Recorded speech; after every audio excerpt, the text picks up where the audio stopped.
mismo, pangungunahan po natin na linisin ang Leyte para mawakasan na po yung dinastiya. At lahat naman po doon ng mga DDS natin at kasamahan natin kay VP Sara ay talagang sawang-sawa na sa maruming politika ng mga Romualdez at Petilla sa aming rehiyon. Ako sa mga biktima, sa mga political harassment, sa mga political persecution at sa mga political agenda nila, especially yung mga pamimigay, pamumudbod nila ng mga pera gamit ang pera ng gobyerno. So, dapat po sigurong baguhin natin ang sistema na magkaroon ng pantay-pantay na serbisyo sa aming probinsya. Kung maalala nyo, nakaraang eleksyon, pinadisqualified nila si Ate Nini Macali, kasamahan natin sa Duterte supporter. Talagang brinaso nila, tinanggal nila yung pangalan doon sa COMELEC, wala pang eleksyon. Ang kinasasama lang ng loob ko, bakit nung na-post, matatakbo akong congressman versus Romualdez, nung May 12, tinanggal na po ako sa PDP. Kaya nananawagan ako sa mga PDP, laban, sa national, at yan po, especially sa local, tawag naman pong ganun. At alam naman po natin na ang PDP laban ay yan po ay partido ng ating former President Rodrigo Roa Duterte. At yan po ay suportado ng ating Vice Presidente. Kinasasama ng loob ko dahil ngayon po, mismong mga PDP laban, yung sumisira sa akin doon sa lalawigan ng Leyte. Sana naman, yung mga nasalita ng mga PDP laban, panindigan natin na tayo ay Duterte. Huwag tayong magpabayad, huwag tayong magpakontrol sa mga Romualdez. Si Doc, yung tatakbo, tapos masali ito yan. Tatapat kay Romualdez. Labanan mo ha, ang crocodile ha. Magandang hapon. Ito yung pangalan ko ha. Ayan, Mamigiran. Doc Marvin. Ako po si Doc Marvin Bunagiron. Ako po ay taga-Tanawan, Leyte. Probinsya namin.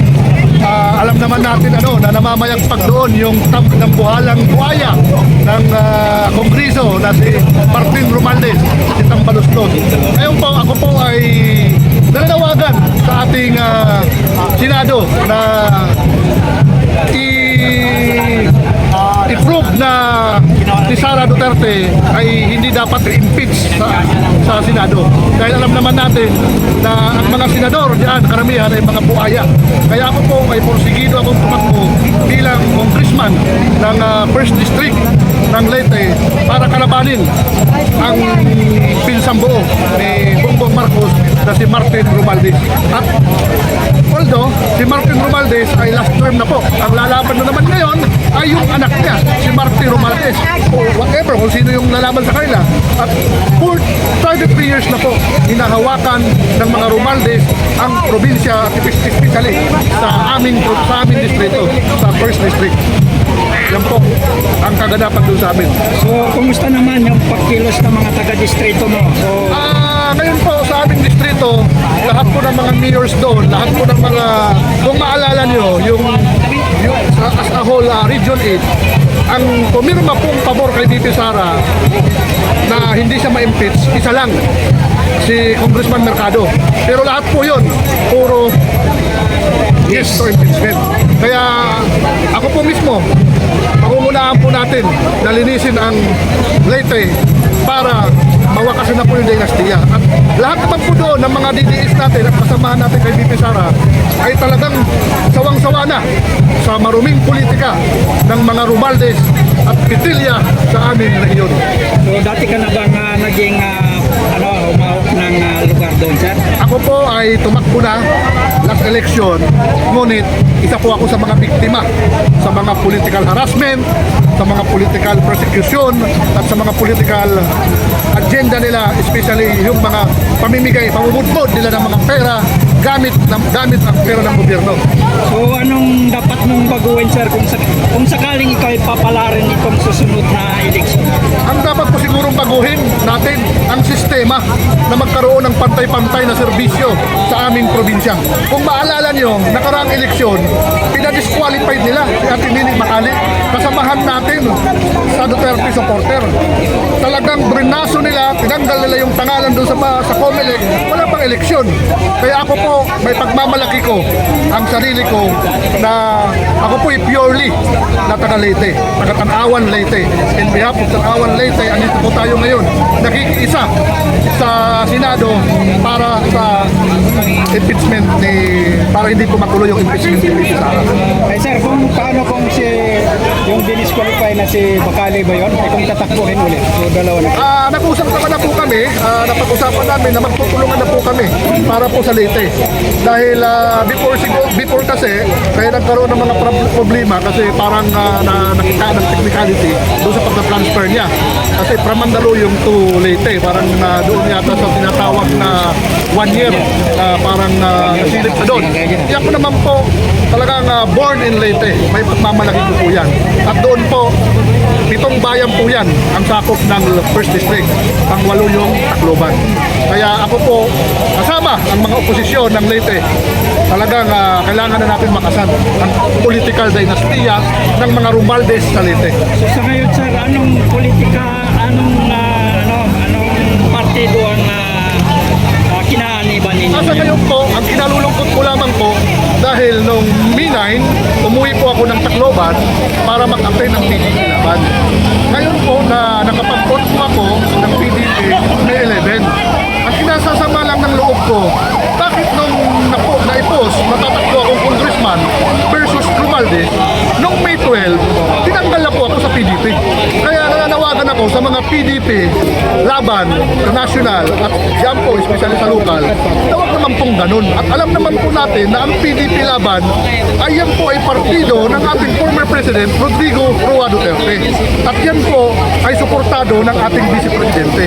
Kinasasama ng loob ko dahil ngayon po, mismong mga PDP laban yung sumisira sa akin doon sa lalawigan ng Leyte. Sana naman yung mga nasa Leyte na mga PDP laban, panindigan natin na tayo ay Duterte. Huwag tayong magpabayad, huwag tayong magpakontrol sa mga Romualdez. Bakasan na natin ang mga Romualdez. Kasi doon sa amin, lahat ng grupo doon, lahat ng mga oposisyon, kinokontrol, binabayaran. Kaya every time na nagkakaroon ng eleksyon, walang lumalaban sa kanila. Kaya ako po, desidido po ako na labanan itong mga Romualdez na ito. Ibig sabihin sir, pati itong PDP, napapasukan na rin nila, nakokontrol na rin nila. Ang PDP hindi ko naman sinisira dahil yan po ay grupo rin po natin laban sa mga Marcoses at sa mga political dynasty sa amin. Ang inaano ko lang, yung mga pailan-ilan dyan, dapat linisin ng mga nasa kataas-taasan ng ating Partidong Democratic Filipino. Kasi ako po, makikita nyo po yung aking Facebook, Doc Marvin po Naggiron. Documented po yan, nakapost po yan. Nung May 11, nag-BMS ako. Ako po inirekomenda ni Atty. President Torion dahil ako rin po ang national founder ng United Citizens Crime Watch, national organization na pinamumunuan ng aming national chairman, Atty. Israel Torion, at ng aming national president, becoming Atty. Mark Tolentino. Sige po, i-apilanin natin sir yung inyong sa PDP, no? Para kayo ay mapasanib na. Dahil nag-iisa lang naman yung layunin natin, Yan di ba? naman po, sir, kung yan ay sakasakaling hindi po ako mapasama sa PDP, willing naman po ako mag-independent. Pero paninindigan ko ang aking pagiging oposisyon sa Leyte. Hindi lang po ako, kasama rin po ang aking mga binubuong mga opponent sa every municipality, especially yung province of Leyte. Na meron na po akong pinapatakbong gobernador na kasamahan din natin sa Duterte at meron din po tayo iba district na binubuo doon para po mawakasan na po ang mga political dynastiya ng mga Romualdez sa Leyte. Sige, magtanong kayo sir. Anong ninyo? Baka kayo, meron pa kayong plano niyo. So, mabuhay po kayo sir at naway ano kayo, no? Papalarin sa ano. Ano po, tulong po ng ating mga kasamahan. Ako po si Doc Marvin, 26 years old po ako. Very youngest Bata-batang, leaders. ano. At kung mariresearch niyo po yung grupo ko, United Citizens Crime Watch. Iba pa po yung kay Tomasio. Kasi yung sa kanila, Citizens Crime Watch. Pero kami po yung existing ngayon, United Citizens Crime Watch. Nationwide organization po yan. Okay. Maraming salamat. So yan po yung ganap dito sa may labas ng Senado mga kababayan. Ano vlog mo ko yan?